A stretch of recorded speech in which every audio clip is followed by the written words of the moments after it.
स्वागत है साथियों आप सभी का। और आज अपनी बात करेंगे अगेन आरएस प्री की।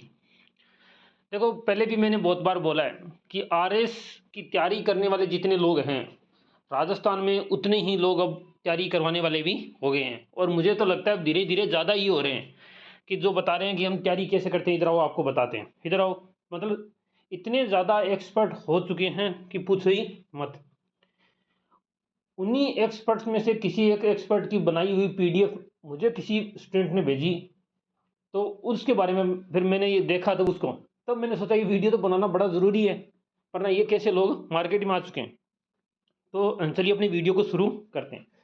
देखो हर आदमी को हक है कि वो विशेषज्ञ बने, एक्सपर्ट बनने का पूरा अधिकार है।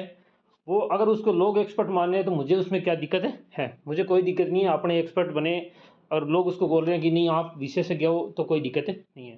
पर मुझे जैसे उनको हक है विशेषज्ञ बनने का, उसी तरीके से मुझे भी हक है बोलने का। ठीक है कि अपने बोल जो मुझे ठीक लगता है वो मैं वीडियो बनाता हूँ। तो चलिए अपनी वीडियो को शुरू करते हैं। देखो सबसे पहले तो मुझे क्या इंसिडेंट क्या हुआ, 2-3 दिन पहले का किसी लड़के का टेलीग्राम पे मैसेज आया हुआ था, मतलब ऐसे पीडीएफ भेजा हुआ था लड़के का कि सर ये स्टडी प्लान बहुत अच्छा लगा मुझे, मैं इसको फॉलो कर लूँ क्या? मैं तो मतलब ऐसा सिस्टम करके उन्होंने भेजा। तो मैंने अभी आज मैसेज देखा, उसका ओपन करके देखा, मैंने कहा देखते तो हैं क्या क्या कौन सा प्लान बना रहा है, किस किस विशेषज्ञ का प्लान है। और उस प्लान को देखते ही मेरे को एक माइंड में आ गई बात, ठीक है, कि ये पास कराने के लिए योजना बनाई गई है या फेल कराने के लिए। मतलब आप उसको अगर एनालिसिस को देखोगे तो आपको तो जो नया लोग है उसका तो पता नहीं, पर पुराना आदमी अगर कोई भी कहेगा तो ये कहेगा ये तो इस अगर ऐसा फॉलो किया तो पास होता हुआ भी व्यक्ति पक्का फेल होगा, मतलब वो पास हो ही नहीं सकता। तो रणनीति पता नहीं कैसा चक्रव्यूह रचा गया है।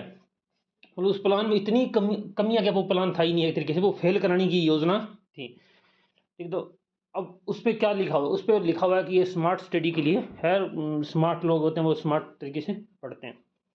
ठीक है, अब देखो मुझे जो लगता है कि लोगों ने स्मार्ट स्टडी का मतलब ये सोच लिया कि थोड़ा पढ़ो, थोड़ा मतलब 4-5 घंटे पढ़ो, ठीक है, पूरा सिलेबस भी मत करके जाओ, 50-60% सिलेबस करो, मेन चीज़ें टॉपिक भी सिलेक्टेड पढ़ो और जाओ और आरएस बढ़िया हो।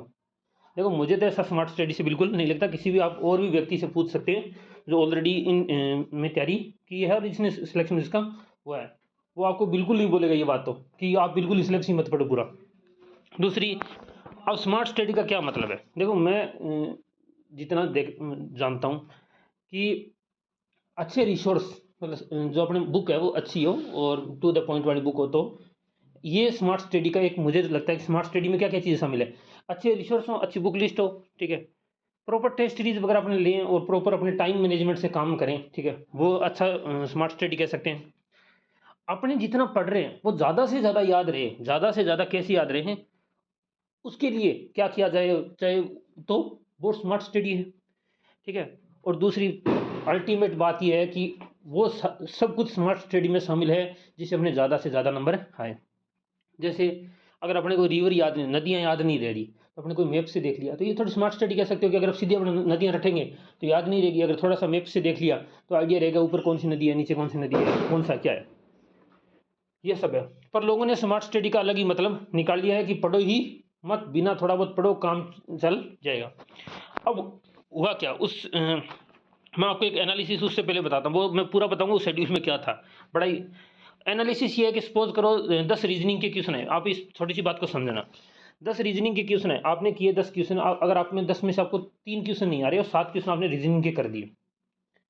अब जो 7 के है ना, पूरे चांस है कि उसमें से 6 सही हो जाए, मतलब एक दो हो सकता है मे भी कोई सिली मिस्टेक से गलत हो गया हो, पर पूरे चांस है कि मतलब देख रहे हो आपने 6 किए हो, 6 में से 5 सही हो गए, मतलब आपकी नेगेटिव मार्किंग भी बहुत ही कम, पॉइंट 3 मतलब पॉइंट अगर 1/4 जाता है तो कितनी कम नेगेटिव मार्किंग हुई और आपका कितने क्वेश्चन सही हो गए। इतनी एफिशिएंसी रीजनिंग के अलावा कोई सब्जेक्ट नहीं देता। मैथ सपोज करो 10 क्वेश्चन आए, आपको 3 ही आए, अगर वो 3 के आंसर निकले ना तो वो सही ही होंगे। ठीक है, तो आपने कुल मिला के 9 क्वेश्चन किया, एक गलत हुआ, 8 क्वेश्चन सही, एक गलत। क्या ऐसा बेनिफिट किसी दूसरे सब्जेक्ट में है? नहीं है। दूसरी बात कि आर्ट का है तो ये पढ़ो, साइंस का तो ये पढ़ो, यहाँ का है तो ये पढ़ो, यहाँ का तो ये पढ़ो, इस मुद्दे पर भी बात करते हैं। उसके अलावा कि उस एनालिसिस में कि राजस्थान जियोग्राफी, राजस्थान इकोनॉमी, इनको तो बस ध्यान नहीं। देखो राजस्थान इकोनॉमी, राजस्थान जियोग्राफी से डायरेक्ट क्वेश्चन आते हैं, ठीक है। गुरु सीकर है, शेर है, तिलवाड़ा है, जरगा है, अचलगढ़ है, ठीक है। अब एक ये कर्म किसी ने याद रट लिया तो हमेशा क्वेश्चन आते हैं उससे। राजस्थान इकोनॉमी की सर्विस से डायरेक्ट क्वेश्चन आते हैं उसमें, ठीक है। डायरेक्ट लाइन लिखी और लाइन पूछ लेते हैं कि बताओ जीएसडीपी कितनी है, जीएसडीपी में वृद्धि कितनी है, कृषि का योगदान कितना है, उसका आधार वर्ष क्या है। दूसरी कि आर्ट के हैं तो रीजनिंग और मैथ मत करो। देखो सबसे बाउंडर जो सलाह होती है ना वो यही होती है कि अगर आप आर्ट के हो तो रीजनिंग मत करो। रीजनिंग सब्जेक्ट सभी के लिए है, ना आर्ट है ना उसके लिए कोई साइंस है। रीजनिंग होती ही नहीं मैथ, ठीक है। एनालिसिस करने वाले ये भी बताने की रीजनिंग तो बिल्कुल ही। आप बैंक में कितने लोग होते हैं जो क्लियर करते हैं आर्ट से, कारण क्या है, कारण उनमें रीजनिंग ज़्यादा आती है, ठीक है। मैथ थोड़ा बहुत फिर भी कह सकते हैं पर रीजनिंग तो बिल्कुल नहीं कह सकते। दूसरी कि साइंस से हो तो जियोग्राफी और ये इकोनॉमी करने की जरूरत नहीं है, राजस्थान वाली इसमें दिक्कत आती है। अरे भाई साहब कौन सी दुनिया में एनालिसिस हो रही है, ठीक है। लोग आईआईटी से बीटेक करके टॉपर, वहाँ के टॉपर निकल के इलेक्ट्रिकल मैकेनिकल से, और इधर आके सोशियोलॉजी से टॉप कर रहे हैं। वो जमाना आ चुका है, मतलब कोई भी कुछ भी कर रहा है। तो वो जमाना गया कि आप बस साइंस से हो तो आर्ट नहीं पढ़ो, आर्ट से हो तो साइंस नहीं पढ़ो, पढ़ना सब पड़ेगा, ये बात है। अच्छा उस एनालिसिस में था क्या, एनालिसिस में था कि 4-5 तरीके उन्होंने बता रखे थे कि अगर ये हो तो आप ये करो, ये हो तो ये करो, ठीक है। किस सब्जेक्ट पे फोकस करो, किस सब्जेक्ट पे कम फोकस करो। जैसे आर्ट से हो तो आपको मैथ रीजनिंग पे फोकस नहीं करना, वर्ल्ड जियोग्राफी पे फोकस नहीं करना। अरे रीजनिंग पे फोकस कैसे नहीं करना, रीजनिंग तो मतलब मैथ की अगर आपको 2-3 क्वेश्चन भी अगर आ रहे हैं तो दोनों तीनों 100% सही होंगे। रीजनिंग 100% चांस है कि आपके सही होंगे जितने आ रहे हैं।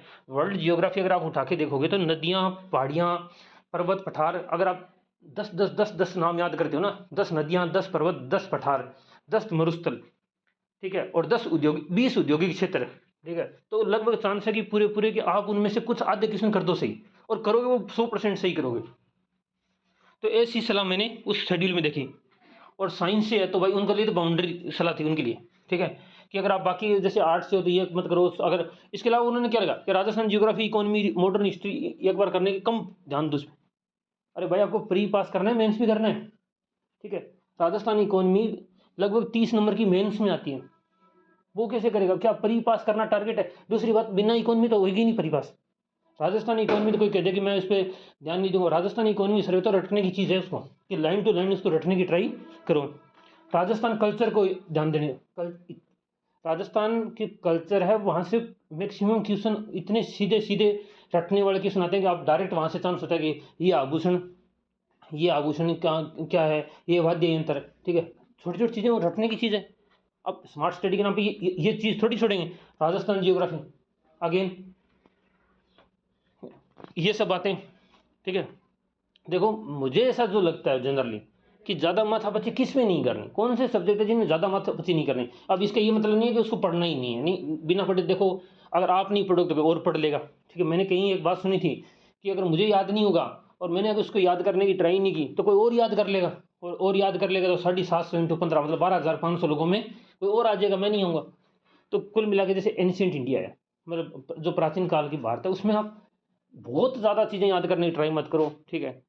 अब मध्यकालीन भारत अगर अपने जो सिलेबस में दिया है उसमें बहुत ज़्यादा चीज़ें याद करने की ट्राई मत करो।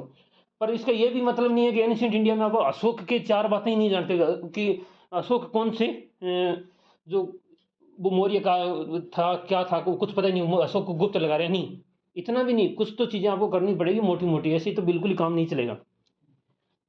दूसरी जैसे राजस्थान हिस्ट्री है, राजस्थान हिस्ट्री में कुछ चीज़ें जैसे राजस्थान के राजा हैं उन पे इतना ज़्यादा फोकस नहीं करना। मतलब ऐसे भी नहीं कि राजा 10-15 राजा आप डिसाइड कर लो, जैसे महाराणा कुंभा है, महाराणा प्रताप है, ठीक है। इधर अपने मालदेव है, ठीक है। उधर अपने ये जिन्होंने हवा महल बनाया था वो है, ठीक है। कुछ कुछ मतलब आप अगर, मैंने लिस्ट बनाई थी, मैंने 2021 के जो मेंस था तो मैंने सोल्यूशन निकाला था, मैंने टॉप 10 किंग करके वो आपको भेजूंगा कभी, नोट्स में लिखे हैं मैंने 10 राजा टॉप ढूंढे जो मुझे लगता है इंपॉर्टेंट है। और आप मान के चलो उनसे जैसे ये है प्रताप सिंह, ठीक है, उनके बारे में डिटेल अगर आप कर लोगे तो आपका मोटा मोटा काम हो जाएगा। 10 की जगह अगर आप 20 कर लेते हो तो पूरा पूरा एक चांस है कि आपका हो जाएगा। जैसे गिरी सुमेल वाला युद्ध है 1544 में हुआ, ये प्रश्न पता नहीं कितनी बार रिपीट हो गया और आ ही जाता कहीं ना कहीं, ठीक है। तो ऐसी चीज़ें आप थोड़ी बहुत कर सकते हो। हाँ अब ऐसा भी नहीं है कि मेवाड़ के ही 200 राजा करके बैठे, नहीं, ठीक है, आपको तो बस सिलेक्टेड जिनका, जैसे राज सिंह है, बहुत बड़ा योगदान उनका रहा है, तो वो चीज़ आप कर लो। इंडियन आर्ट एंड कल्चर है, इस पे बहुत ज़्यादा फोकस नहीं करना। अब इसका ये भी मतलब नहीं कि आपको भाई बहुत ज़्यादा फोकस करने का मतलब ये है कि आपको थोड़ी बहुत जानकारी तो आराम से होनी चाहिए, मोटी मोटी आइडिया तो होना चाहिए।